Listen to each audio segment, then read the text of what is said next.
Yo, ohayo, konnichiwa, konbanwa. Beda kehidupan di Indonesia dan di Jepang. Halo, nama gue Solihin dan sekarang gue lagi tinggal di Jepang, tinggal kerja di Jepang. Itu mau masuk tahun pertama. Baru mau masuk tahun pertama. Korekara yoroshiku onegaishimasu. Sesuai judul, gue di sini bakal bercerita soal perbedaan kehidupan di Jepang dan di Indonesia. Kalau gue bandingin sekarang ya, yang waktu gue di Indonesia sama di Jepang. Tapi ini tuh by experience, by personal experience. Jadi berdasarkan pengalaman pribadi gue. Mungkin akan ada yang sama, setuju, atau bahkan ada yang berbeda jauh, nggak setuju. Ya itu masing-masing sih. Tapi gue mau cerita yang dari pengalaman gue aja gitu. Yang mau gue bagiin. Yang mungkin bisa jadi bayangan lah ketika lu pindah dari Indonesia ke Jepang gimana. Soalnya kan yang kita alamin itu mau yang dia baru setahun, 5 bulan, 3 tahun ke atas itu beda-beda yang dialamin. Jadi mungkin yang gue cerita ini bakal ada yang setuju, bakal ada yang enggak, ya terserah. Yang pertama itu yang paling mencolok, itu soal sampah, soal pemilahan sampah atau gomino bumbetsu. Gue nggak ngerti, nggak paham di Indonesia itu soal pemilahan sampah jadi standar atau gimana, gue nggak paham. Tapi kalau di desa gue di Indonesia, di Muara Enim, itu campur aduk cok. Sampahnya digabung dan dibuang bersamaan di satu waktu gitu. Dan ketika gue waktu itu merantau ke Jakarta pun ke Jawa itu sama aja. Di kota gede kayak Jakarta itu sama aja masalah yang sampah ini. Nggak ada beda. Bahkan gue waktu di Bekasi ya itu baru tahu kalau misalkan pembuangan sampah di sana itu dibikin kayak gunung. Jadi ada lokasi yang dibikin bergunung-gunung dan itu full dari bawah ke atas, ujung ke ujung itu sampah semua. Sementara di Jepang, di sini itu benar-benar ketat. Bukan sekedar aturan atau omongan doang ya, tapi ini nyata. Kalau hari ini sampahnya ini dan di besok hari itu sampahnya beda lagi, yang dibuang beda. Jadi nggak boleh digabung, plastiknya pun juga beda. Sampah ini boleh dibuang di hari ini aja, sampah ini boleh dibuang di hari ini aja. Jadi beda banget. Ada pemilahannya tuh nyata gitu, jadi standar banget. Plastiknya itu beda-beda, misalkan kayak botol ya, botol itu di plastik warna putih kalau di kota gue, plastik warna putih, disimpannya di plastik warna putih. Sementara untuk plastik yang mix, yang campuran, misalkan kayak minyak, terus kayak sampah-sampah apa ya, sampah-sampah bekas mie, bungkusnya itu loh, itu disimpan di kresek warna kuning, dan cuma boleh di situ doang. Beda sama sampah gelas, sampah botol itu beda, nggak boleh digabung. Intinya sih sampah yang nggak bisa diolah lagi itu di plastik warna kuning. Dan sampah yang lain itu beda-beda. Ada sampah kayak baju itu beda lagi harinya, pembuangannya. Apa lagi? Oh, sampah ini apa ya? Plastik bersih itu beda juga, bukan plastik yang tercemar ya, bukan yang ada minyaknya, itu beda lagi, dipisah lagi. Memang yang ini perlu diaturin, perlu dipelajarin banget kalau misalkan belum pernah ke Jepang. Menurut gue ini salah satu hal yang paling jomplang banget, kayak langit sama bumi, soal penanganan sampah ya, pemilahan sampah. Jauh Indonesia masih tertinggal, dan ini tuh ya gimana ya, mungkin terdengar sepele tapi sebenarnya Indonesia harusnya bisa, karena ya sampah kembali lagi persoalannya ke lingkungan kan. Lingkungan kita lewat jalan, lingkungan di hutan ada sampah sembarangan, itu kan nggak bagus Jo. Di Indonesia kan kadang ya di jalan kita bisa temuin tuh sampah-sampah. Gue nggak tahu ya di kota gede atau gimana. Kota gede itu gue nemuin juga banyak. Nah kalau di Jepang itu paling di kota gede kayak Shinjuku, Tokyo, tapi besok paginya pun sampah itu hilang, karena nggak tahu ya, pokoknya hilang, bersih lagi gitu. Karena kalau malam itu bisa anak-anak muda kan pesta mabuk-mabukan, jadi buang sampahnya sembarangan. Tapi paginya udah balik bersih lagi.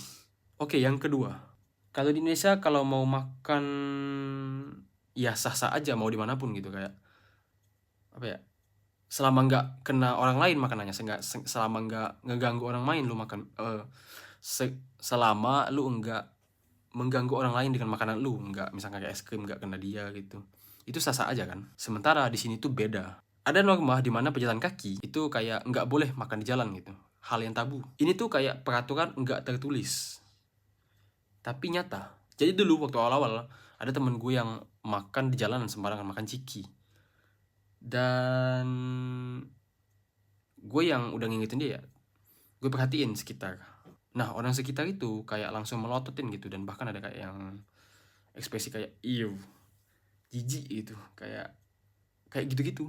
Kalau di Indonesia mah sebat sambil makan di jalan itu ada di mana-mana. Ketiga, orang Indonesia itu kalau ngeliat video orang lain disakitin yang jadi lelucon, misalkan nih kayak orang mau duduk ya, tapi kursinya ditarik dari belakang, terus orang yang mau duduk itu malah jatuh. Di Indonesia kan lucu itu kayak hal begitu.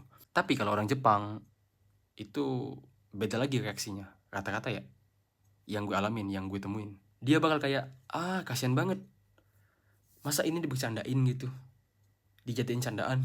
Mereka itu kayak nggak setuju banget sama jokes yang bikin orang lain tuh jadi sakit secara fisik. Soal humor beda banget lah Indonesia sama Jepang. Tapi yang ini gue juga nggak bisa pukul rata karena yang gue temuin di lingkungan sekitar gue, mungkin di luar sana banyak yang selera humornya sama kayak Indonesia, yang gue sebutin tadi, yang bercandaannya model begitu dianggap lucu bagi mereka, gue nggak tahu ya. Yang keempat, duit bansos.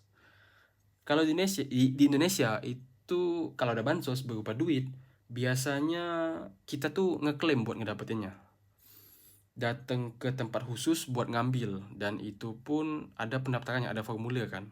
Sementara di sini data kita udah kebaca waktu kita masuk ke Jepang kali ya. Pokoknya data kita tuh udah kebaca, dan dokumen atau surat bantuan itu bakal dikirim ke tempat kita tinggal lewat pos. Ada kotak pos masing-masing di tempat tinggal, di apato atau di rumah sewa gitu. Jadi kita tinggal klaim secara online, atau bentuk bantuannya tuh berupa kupon yang siap dipakai, kupon belanja gitu. Jadi tinggal scan gitu.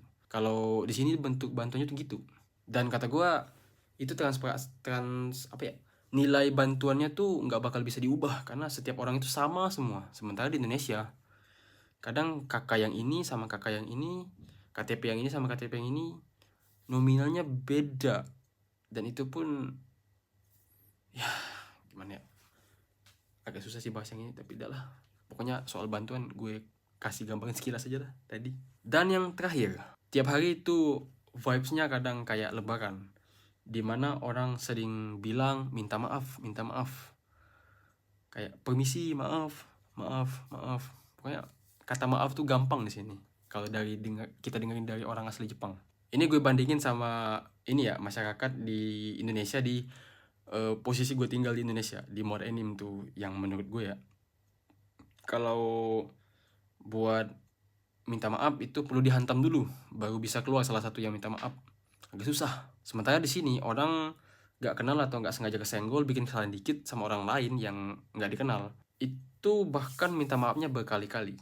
Sumimasen, gomenasai, gomenasai. Pokoknya kayak begitu tuh gampang banget di sini. Bahkan di tempat kerja itu juga sama. Dan kata gue yang bagian terakhir tadi itu perbedaan sifat paling kental antara orang Indonesia sama orang Jepang.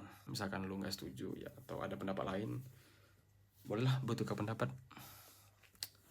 Gue juga baru melewati fase tahun pertama nih, masih banyak hal-hal yang belum gue rasain. Jadi dari sekarang gue bakal nemuin hal-hal baru lagi, dan ya nggak tahu. Mata nih, bye.